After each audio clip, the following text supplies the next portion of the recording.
رابعہ بصری سے کسی نے پوچھا کہ کیا گنہگار کی توبہ قبول ہوتی ہے؟ فرمایا، انسان اس وقت تک توبہ کر ہی نہیں سکتا جب تک اللہ توفیق نہ دے، اور جب توفیق مل جائے پھر قبولیت میں کوئی شک نہیں رہتا۔ لوگ جب پوچھتے ہیں کہ آپ کیا کام کرتے ہیں، اصل میں وہ حساب لگاتے ہیں کہ آپ کو کتنی عزت دینی چاہیے۔ کچھ لوگ اپنی اکڑ کی وجہ سے قیمتی رشتے کھو دیتے ہیں۔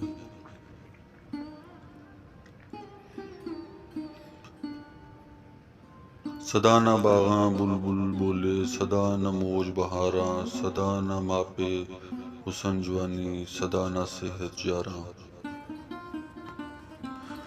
دولت اور مرتبہ ملنے سے انسان بدلتا نہیں بلکہ اصل چہرہ سامنے آتا ہے۔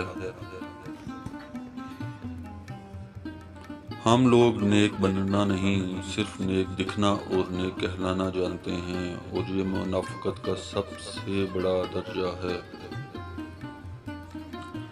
تم خوش ہو یا تکلیف میں ہو، سب سے پہلے اپنی بات اللہ کو بتایا کرو۔ بغیر لباس آئے تھے اس جہاں میں، بس ایک کفن کی خاطر اتنا سفر کرنا پڑا۔ نصیب بے شک اللہ کے ہاتھ میں ہے، مگر دعاؤں کا اختیار اس نے ہمیں دیا ہے، اور دعائیں ہی تو ہیں جو تقدیر بدلنے میں طاقت۔ بڑے بڑے درویش سے زیادہ طاقتور دعا آپ کے والد اور والدہ کی ہے، اور ہم ان کو نظر انداز کر کے کسی پیر بابا، کسی سرکار، کسی مخدوم کو تلاش کرتے ہوئے زندگی غرق کر دیتے ہیں۔ بچہ بڑا ہو کر سمجھ جاتا ہے کہ ابا کی پابندیاں ٹھیک تھیں، اور بندہ مرنے کے بعد سمجھ جاتا ہے کہ اس کے رب کی پابندیاں ٹھیک تھیں۔ سب نے اپنی اپنی قبر میں جانا ہے۔ دوسروں کے گناہوں اور عیبوں کا شور مچا کر اپنے اعمال کا وزن بڑھانے سے بہتر ہے ہم اپنی زبان کی ڈائٹنگ کی طرف توجہ دیں۔ اپنے پروردگار کا شکر گزار ہونے کے لیے اگر کوئی وجہ درکار ہے تو اپنی جلتی ہوئی نفس پر ہاتھ رکھ لیجئے۔ مانگ لو گڑ گڑا کر خدا سے، ابھی مغفرت سستی ہے۔ کہتے ہیں کہ رمضان میں رب کی رحمت برستی ہے۔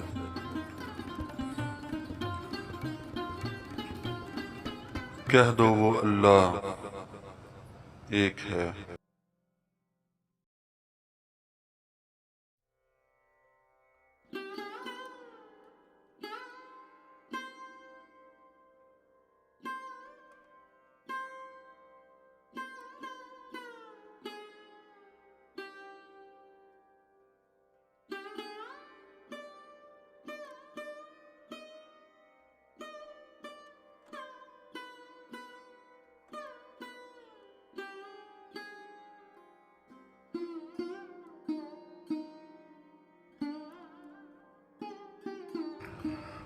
امیر المومنین علیہ السلام فرماتے ہیں، کوے سے صبح اٹھنا اور احتیاط کرنا سیکھو۔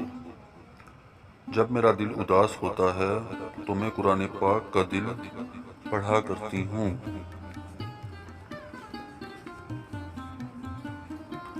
جس طرح استری کرنے سے کپڑوں میں جان آ جاتی ہے، بالکل اسی طرح سب کے سامنے عزت دینے سے بیوی میں بھی جان آ جاتی ہے۔ بہترین انسان عمل سے پہچانا جاتا ہے، کیونکہ اچھی باتیں تو دیواروں پہ بھی لکھی ہوتی ہیں۔ حضرت عثمان غنی رضی اللہ تعالیٰ عنہ فرماتے ہیں، تلوار کا زخم جسم پر ہوتا ہے اور بری گفتگو